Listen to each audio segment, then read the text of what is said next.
over na po ang bahay namin. Finally, hawak na po namin ang susi. Good morning mga mamansers. So today, nandito po kami sa Waysdale.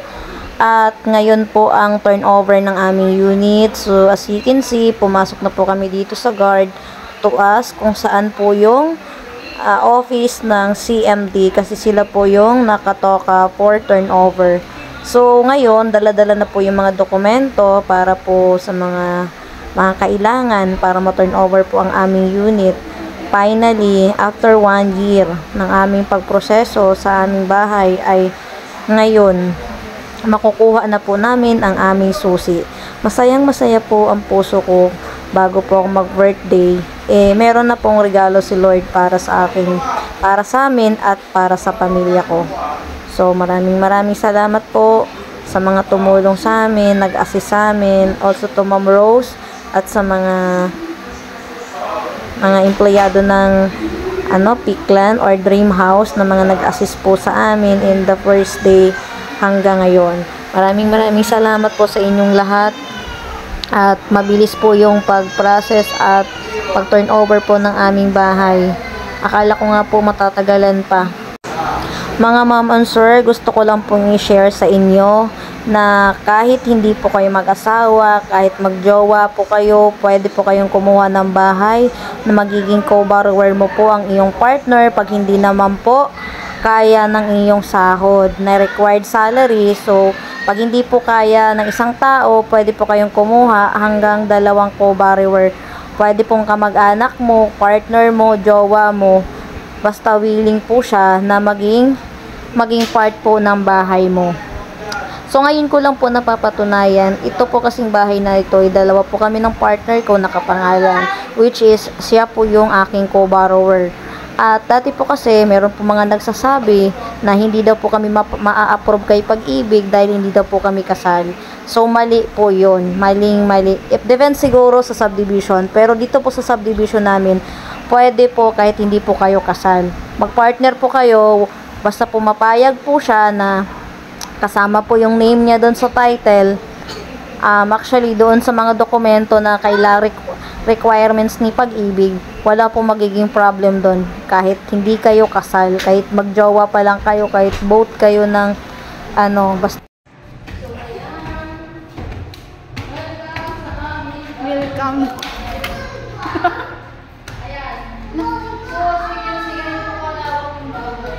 Mahulog ka ha?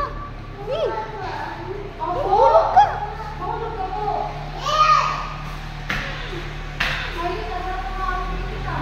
Ha? Ito po yung aming bahay.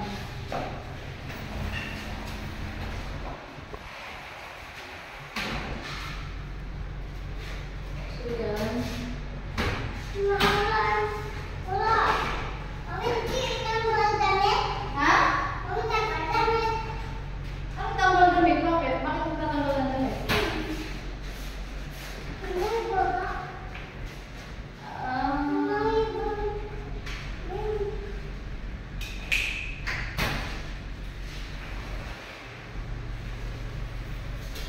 Ayan.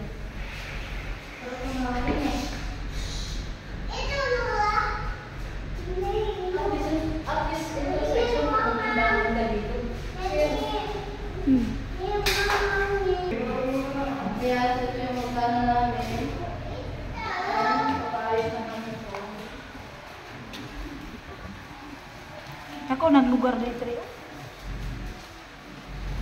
Ma'am, hindi pala tiles yung sahig po. Oh, hindi po. Ma'am, hindi po ba kayo nasabihan po ng Akala ko, kung yung pinakita doon, yun talaga yung turnover. Yun po ang hindi yata na-discuss. Marami rin po ganun. Ang sabi po ay akala po nila Na nakatiles na yun. opo, pero hindi po talaga. First day pa po ang nakatiles. Ito po ay ready to receive tiles. Ngayon pati yung siya. Ano talaga? Tulog ka! Tapos, ang po natin, ma'am, ito pong form. Check po natin lahat kung may mga gusto po kayo. Kunwari kung may gusto po kayo paayos. Since magawa yun naman, already na nag-lista. Kaya po naman, di ba, kung yung mga susi, kung hindi natana, yung bintana po, may defect. Kung yung mga, may mga vertical na.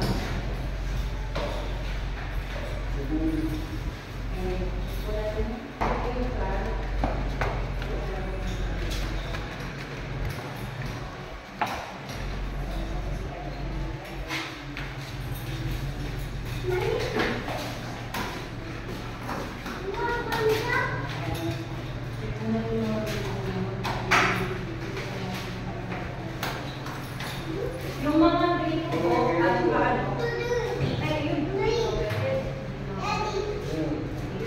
Kasi may power na. Yan. Meron naman po. Napahiram po kasi dyan sa isa. Sablang, dilid lang. Pero papaproceed nyo na yung wiring, ma'am. Para po, gusto nyo Kaya para na ng mama yun. Opo, para po tumakbo na po yung oras. Kasi 3 hanggang 4 na oras po yun. Paano na po natin? Sige po. Papa, sige po, ma'am. Hello, ma'am.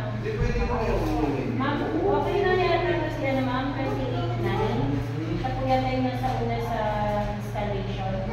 28.9. Ako na yun po siya.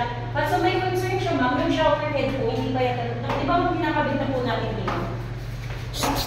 Huwag yung mga po pero naman hanggang hindi po nakakabit. Ay, yung mga bili po naman po, sir, bibili po nila bang dahil. Ang higins ko lang po talaga ay shower head. Ayun, pagka-number po, ito wala po bang dito? Wala po, hindi po talaga bibigay po sa inyo mga sasabihin din po yung mamaya sa orientation. Hindi po pinakabit ng mga grade po kasi possible na lang.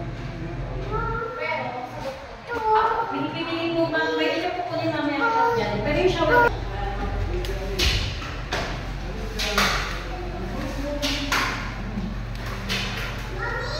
yes!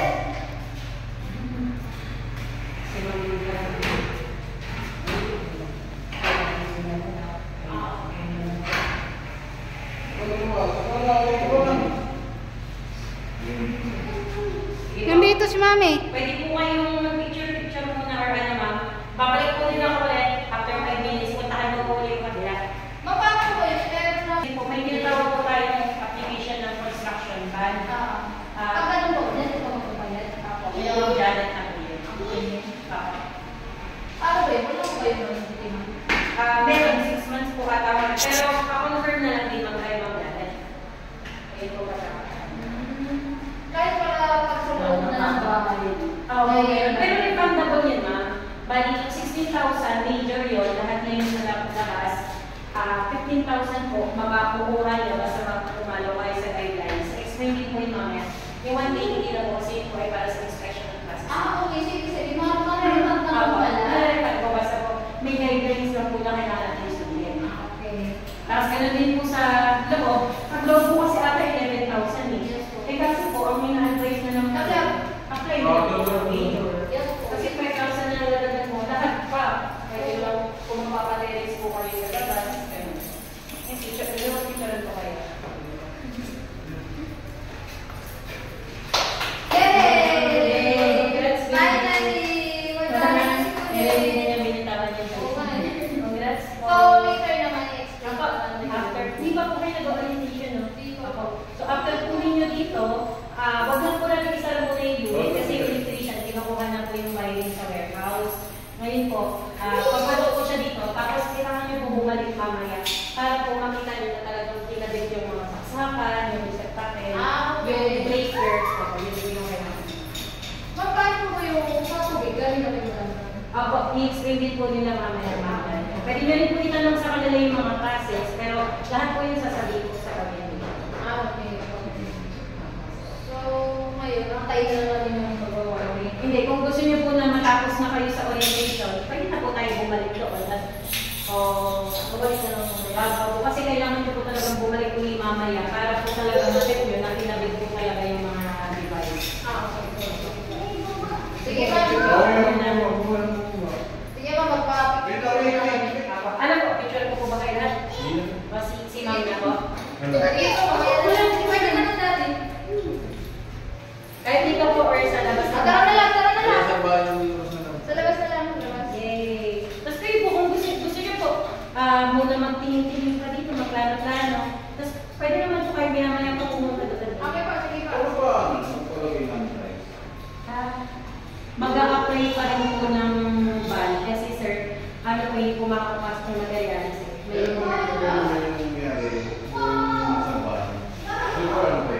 ayun lang, hindi ko sure sir kung gaano pa yung duration niya. Pero mamaya pwede po tanong nila sa akin mag-laro. Sa construction lang kasi kami sir, kaya hindi po namin alam kung yung mga classes. Congrats po.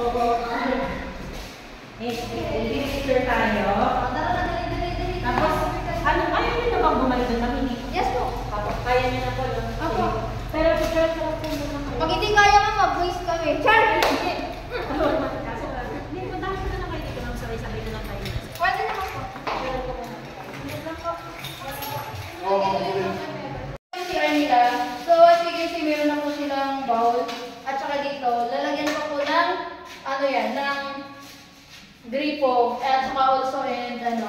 shower. Lalagyan po yan. So, ngayon din po, mag-install po sila ngayon ng wire ng kuryente. So, ayun, akit na tayo para makita nyo rin yung taas. So, ito po yung hagdanan nila. Nakasimento naman na siya.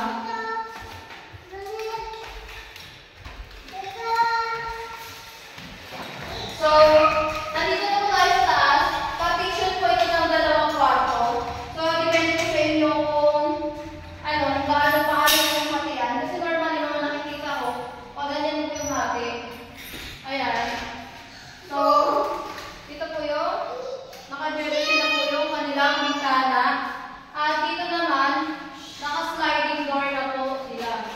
So, ayan, napaka-fresh mo ng hangin dito sa Cavite. So, sa mga gusto pong bumili ng bahay, na mura yung down payment at saka reservation. So, you can message me para ibigay ko sa inyo yung mga detalye para lahat po tayo masaya at magkabahay. Diba? Isipin nyo naman, magrarenta kayo ng ilang taon at end of the day, hindi naman mapupunta sa inyo yung bahay na yun. So, sayang. Mas lalo na sa mga small family dyan, nagsisimula pa lang bagong mag-asawa.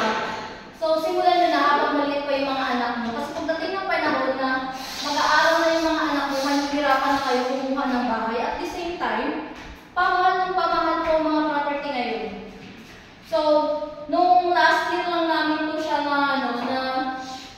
nung last year lang po kami nagpa-reserve dito sa halagang 1,650,000. But now, is 1.8 na yata kung hindi ako nagkamali. So, yun. Huwag po kayo mahirap magtanong kung saan po ito at ano po yung pangalan namin sa bibigyan para matulungan po rin po kayo sa mga gusto magkabahay dyan. Huwag kang mahirap magtanong. At isa pa, marami po kami mga project around dito sa Cavite, Bulacan. Marami po kami project. Baka gusto nyo pong mag-avail. Mag-message po kayo sa baba para matulungan po kayo. So, yun lang. Maraming salamat and masayang-masaya po ang puso ko ngayon dahil finally, mag-turn over na po ang bahay namin. Finally, hawak na po natin ang susi. So, sa mga nagsasabi dyan sa akin, napakalayo ng Cavite, ang hirap sumangay, ang hirap magtumulog. So, ganun talaga, kahit saan ka naman talaga, mararanasan mo yung traffic. Siyempre, isipin mo yung bukas, hindi lang yung maliit. So yun, huwag mo isipin nyo kayo nahihirapan, dahil isipin mo future ng pamilya o future ng anak mo. Diba? Kasi isipin mo, pag nagrarenta ka ng dekada-dekada, sayang yung pera mo, walang mapupuntahan. Ang yung mayaman, yung may-ari ng bahay. Diba? Aminin mo.